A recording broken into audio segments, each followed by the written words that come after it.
The United Healthcare CEO case continues to be absolutely idiotic and would be the worst 45-minute crime drama we've ever seen. But let's see what they're saying happened today.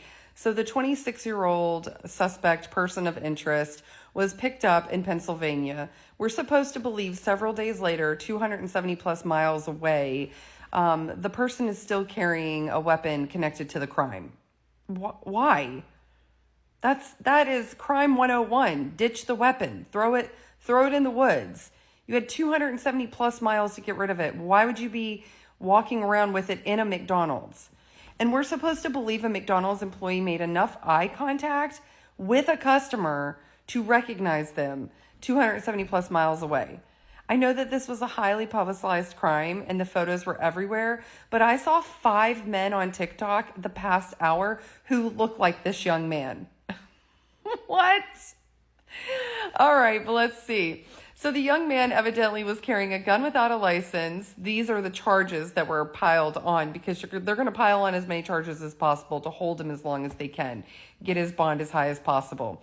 All right, forgery, falsely identifying himself to the authorities because he gave them a fake ID. Oh yeah, and it's the same fake ID he gave at the hostel. But that's not all. He had multiple fake IDs on him.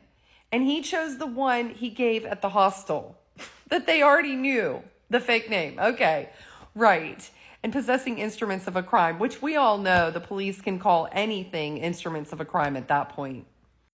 A lot of people are going through his Goodreads profile where he has several books on chronic pain. He tweeted a lot about chronic pain, and his Twitter banner, the center photo is an x-ray with what looks like hardware implanted in a spine.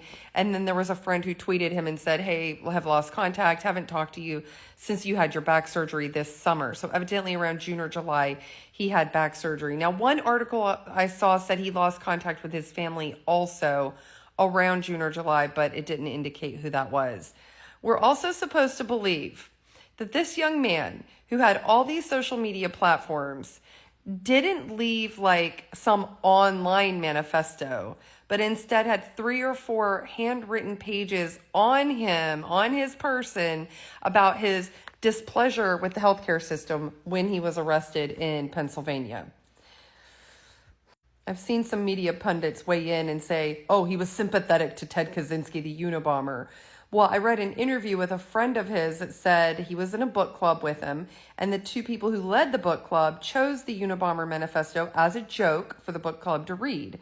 And this person ended up writing a review about it. I read the review. It didn't feel sympathetic. It felt like an academic assessment, kind of understanding like, yeah, you don't like the system, you don't like the government, and he even said he was rightfully imprisoned. Okay, so then the other thing is people were pointing out, oh my God, he read the book 1984. Most college graduates have read the book 1984.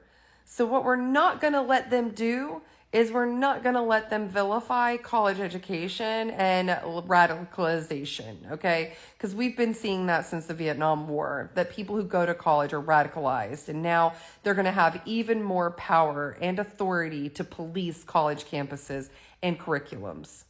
My son just turned 26 in August, and listen, he was kicked off the insurance. They sent that letter the day his birthday hit. He was off insurance at midnight. So this young man being 26, not being on his parents' insurance, even though they're saying he comes from an affluent family, he had back surgery. I mean, that's financially devastating. Of course he was upset about the healthcare system. Who isn't at this point in our country? I'm definitely going to be interested in how this unfolds because everyone was saying they were 2 different people in the photos. 2 different book bags, 2 different jackets, and that we actually never saw the shooter's face. So is this one of those situations where he said, you give me the stuff, you run, I'll take the fall because I can get out of it because they can't pin it on me? I would watch that episode of CSI.